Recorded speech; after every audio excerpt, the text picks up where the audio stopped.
Hi, welcome to the Cock and Block and another product review. In this episode, we are going to be reviewing the Lightning OTF and the Lightning Elite OTF, and we are going to compare the differences between the two. I'm going to give you my personal opinion on which is better, and we are in fact going to open them up and look inside so you can see what is actually different between the two. Thank you guys for joining me, and I hope you like this episode.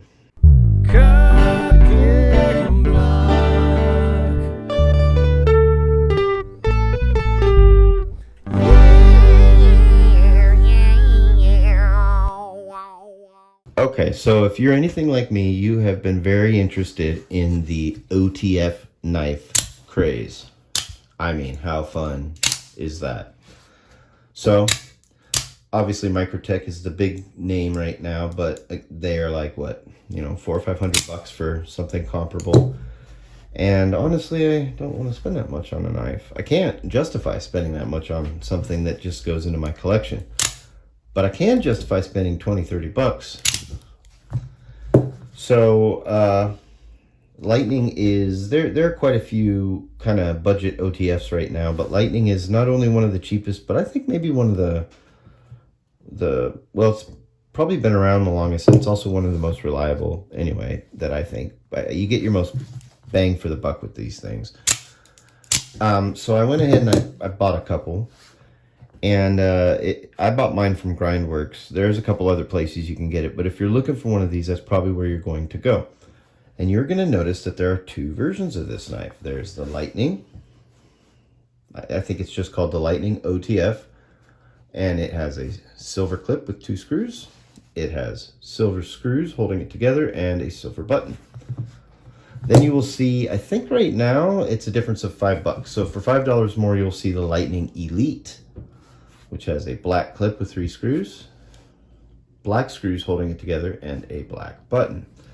That's really the only outer visual differences. There are a couple others, such as the jimping on the Elite is a little bit better and kind of runs to the edge, whereas on the original one it does not. The bumps, I forget the name for that, but the method of texturing the aluminum, these are both aluminum, on the Elite is a little more pronounced, but it's also slicker. So I actually prefer the feel of this one. They're sort of trying to replicate the feel of leather on aluminum. So, you know, there's some differences. Honestly, they don't really matter that much. The trigger or button is a little more pronounced. Let me give you some contrast there. It's a little sharper on the Elite, and there's a little bit more of a ledge on the original, but again, it doesn't matter. Now, you may have noticed that on this one, there's some chips of the paint missing, right? Well, this one is essentially brand new. That happened from being in my pocket with this one time, and I walked across the house. Kink, kink, paint gone. Just putting that out there. So from what I can determine, the original ones were made in Taiwan, and the new ones are made in China. The new one, the Elite, claims to be better, claims to fire quicker and to be quieter. So I want to address the sound issue first, because that's their biggest claim. And honestly, let me fire the original.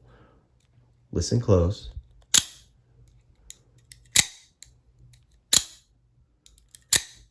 You hear a little twang, twang. Listen for that twang.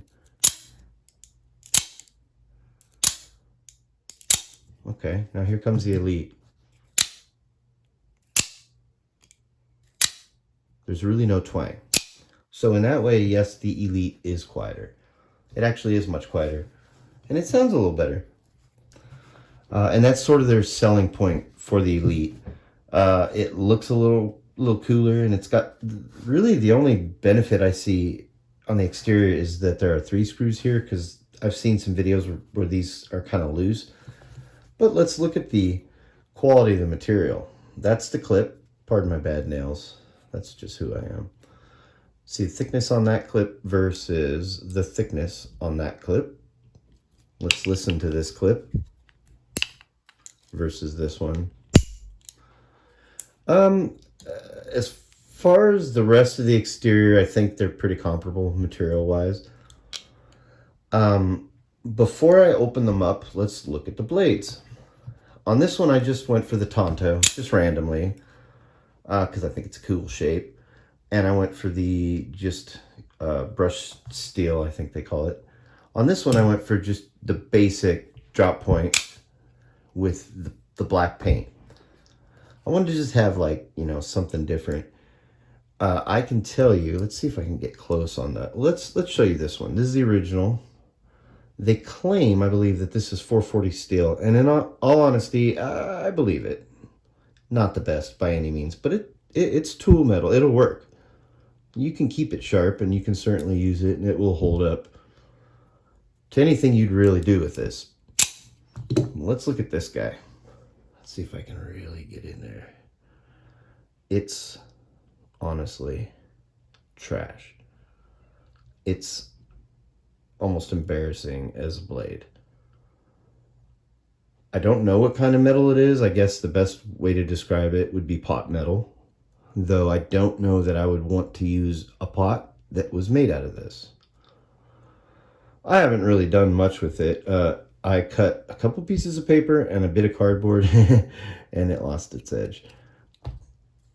Sounds good though, right? But look at that. Let's just get close. Again, this is just my personal opinion. I do know knives a little bit, and I can tell you that the quality of this blade is far inferior to the quality of this blade. The action, pretty comparable. It's a little tighter on this one, and I'll show you why here in a second. But, you know, they work fine. I will say this. I've had 3 misfires with this one, meaning I've tried to make it come out or go back in, and it has not worked properly. It's never happened with this one, unless I am intentionally doing that, which I'm going to do right now, actually, because I'm going to take them apart and show you what makes them different. I will say that when all the pressure's off the springs and they're free like this, this one feels very smooth. It kind of sounds good. Whereas this one is gritty. It kind of feels exactly like it looks like it would feel. Just crappy metal and paint on paint. The exterior, I can't make any... I don't know enough about aluminum. They seem the same. They use a T8 to open this one and a T6. I have both of those right here. So I'm going to start with the original. And I'm going to open it up and I'm going to show you what makes it make that twang sound. So I'll fast forward through this part. Also, the reason that I took the pressure out of the springs is so that I don't have a blade go flying. I'm not sure that it would, but you know.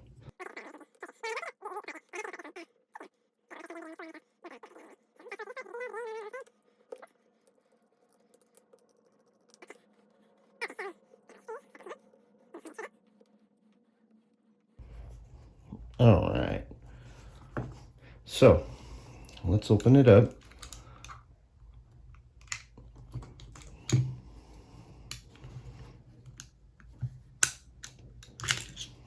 Okay, so here's the inside of the original. First thing you'll notice right off the bat is there are 2 springs. Okay, and these 2 springs are what make that twanging noise when the action goes. If you ever wondered how one of these works, I'll try to explain it really quickly. Right here, there's a lock. Watch, we'll lock it. Boom. See how that drops down? Now the blade's locked in this position. See this metal tab? This metal tab hooks one end of the spring. One end hooks on here when it's out, and the other end of the spring hooks on here when it's in. This pulls it in, this end pulls it out. So when you flip the trigger up there, 2 things happen. One is that you release this tab and it allows the springs to pull the blade back in. Click, and then it gets to this point, and watch this guy. Whoops, click, and then now it's locked in, but because it's bounced in so violently, there's tension on the blade, on the springs, because that would be a little bit, I can't manually do it, but this would be, this whole slide would be forward that direction about, 7 millimeters.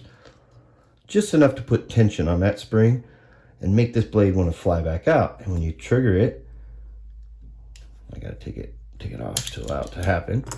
When you trigger it, all that happens is you're triggering this lock on this end, whoops, which allows the blade to slide out. Okay, that's best I can do with that. So let's ignore that for a minute and focus on this part. This is where the real difference is between the original and the Elite.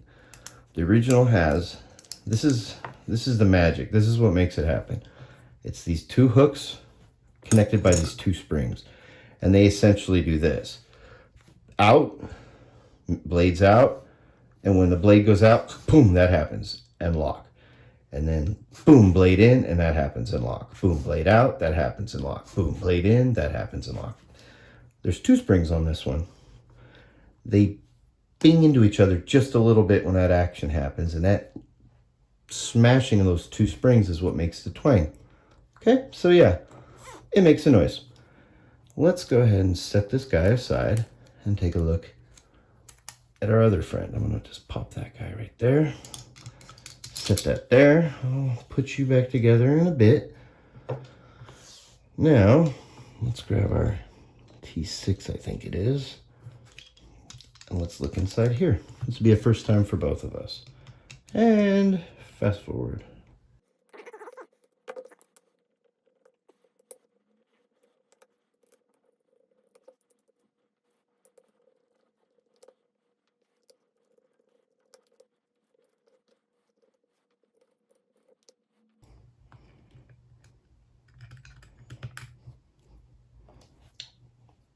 Okay, now let's take a look inside the Lightning Elite OTF. Right away, what do we notice that's different? Again, this is the first time I've looked in here. Let's grab the other guy and set it here for comparison. Set our little trigger switches over here. Okay, so let's take a look at our slides. Now, I'm 99% sure, again, that this was made in Taiwan and this was made in China. And I think we can already tell, especially when you look inside here, that the blade on the Elite is just, it's just not as good. I mean, there's just no comparison. Okay. And if I'm being honest, the casing doesn't look as good either, but that could just be aesthetic. Anyway, so here's our slides. This one's solid. This one's not. I don't know that that matters.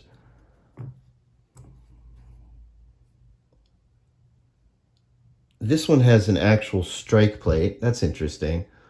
Kind of like how a folding locker with a frame lock would have an actual, like a higher quality one would have its own strike plate that you could replace theoretically. I don't know that that's replaceable, but this one has a separate strike plate, which looks to be of a higher quality metal, which I actually really dig. It's the first time I noticed that. This one does not.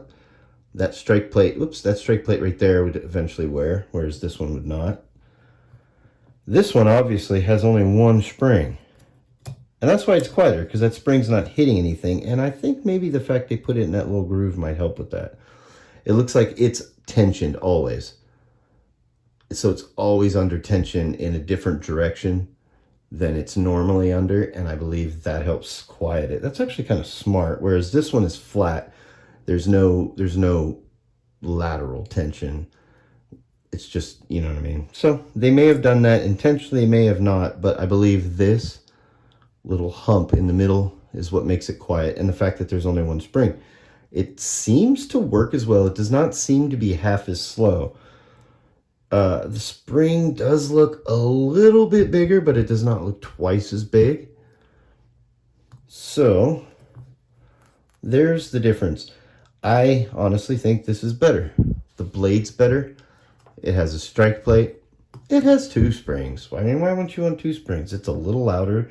Some people have put like white lithium grease in here, not as a lubricant, but as just as a dampening. I suppose you could put anything in there. I don't care. I'm not going to do that. It's just sound.